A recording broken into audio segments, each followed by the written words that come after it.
Assembly సమావేశాలు చివరి రోజున మంత్రివర్గ విస్తరణ వేడి పతాక స్థాయికి చేరింది. విస్తరణకు ఒక్కరోజే సమయం ఉండడంతో తమకు అవకాశం కల్పించాలని చంద్రబాబు, లోకేష్కు నేతలు విన్నపాలు చేస్తున్నారు. మంత్రి పదవి పోతుందన్న అనుమానమున్న అమాత్యులు కలిసి తొలగించొద్దనే ప్రతిపాదన చేస్తున్నారు. ఎన్నికల మంత్రిమండలికి వెళుతున్నామని, అందుకు తగ్గట్టుగానే నిర్ణయం ఉంటుందని సీఎం స్పష్టం చేశారు. శనివారం అర్ధరాత్రికి మంత్రివర్గంలోకి రాబోతున్న కొత్త ముఖాలపై ఉత్కంఠ వీడిపోనుంది. శాసనసభ వాయిదా అనంతరం చంద్రబాబు ఛాంబర్ వైపు నేతలు బారులు తీరారు. ఉన్న పదవి తీయవద్దంటూ మంత్రులు, అవకాశం కల్పించాలంటూ ఎమ్మెల్యేలు విజ్ఞప్తులు చేశారు. సీనియర్ మంత్రి బొజ్జల గోపాలకృష్ణారెడ్డి కుటుంబ సభ్యులతో సీఎంను కలిశారు.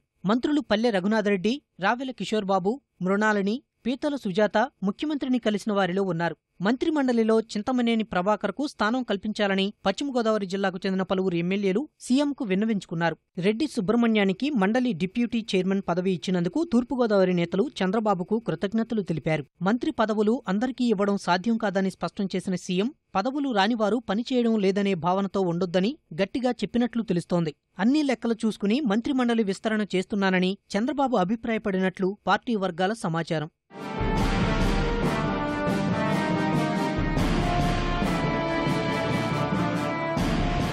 మండలి వాయిదా తర్వాత చినరాజప్ప ఛాంబర్లో భోజనం చేసిన లోకేష్ వద్దకు ఆశావహులు క్యూ కట్టారు. పదవీగండం ఉన్న మంత్రులు ఒక్కొక్కరుగా వెళ్లి తమ అభిప్రాయాలు తెలిపారు. నక్కా ఆనందబాబు, కల్వపూడి శివ, చాంద్ బాషా, సర్వేశ్వరరావు, అనిత తదితరులు సీఎంను, లోకేష్ను విడివిడిగా కలిసి తమ అభిప్రాయాలు తెలిపారు.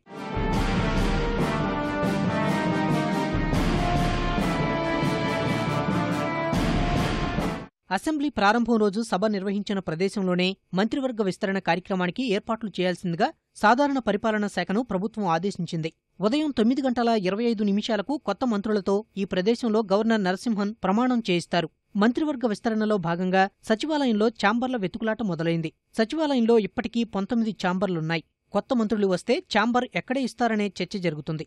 కొత్త మంత్రులకు ఛాంబర్లపై సీఆర్డీఏ, జీఏడీ అధికారులు చర్చలు జరుపుతున్నారు. ప్రస్తుతం వివిధ బ్లాక్లలో ఉన్న ఛాంబర్ల వివరాలు పరిశీలిస్తే 2వ బ్లాక్లో 5 మంత్రులు ఉంటే 3వ బ్లాక్లో 3, 4వ బ్లాక్లో 6, 5వ బ్లాక్లో 5 మంత్రులున్నారు. కొత్తగా 4 లేదా 5 మంత్రులు వచ్చే అవకాశం ఉన్నందున వారి కోసం ఛాంబర్ల అన్వేషణ కొనసాగుతోంది.